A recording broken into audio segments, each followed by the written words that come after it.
Jean-Claude Bourret est une figure du paysage audiovisuel, incontestablement l'un des journalistes les plus célèbres de France.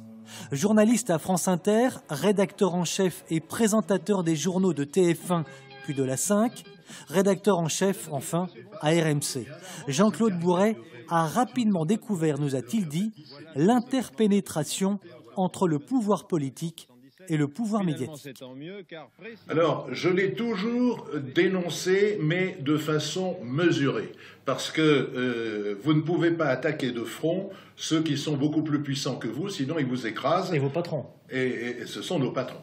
Mais je l'ai toujours, pour ceux qui savent décoder un peu la façon de s'exprimer, je l'ai toujours dénoncé. Il suffit de reprendre. Et je ne l'ai pas dénoncé dans des journaux politiques, justement pour qu'on ne me dise pas « Ah, Bourret, c'est un type de gauche ou un type de droite. Il a parlé dans l'Humanité, donc c'est un type de gauche.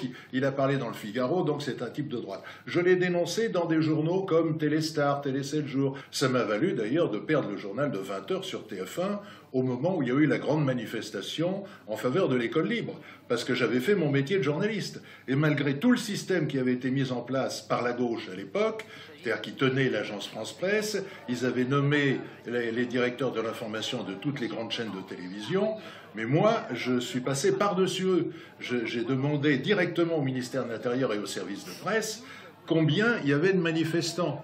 Et c'était pas dans les dépêches de l'AFP qui censuraient tout ça. Et donc, quand l'attaché de presse de M. Defer, qui était ministre de l'Intérieur, socialiste, m'a dit « il y a au moins 800 000 manifestants », et que je lui ai demandé « mais depuis combien de temps il n'y a pas eu 800 000 manifestants à Paris, selon la préfecture de police, puisque c'était un nombre officiel ?»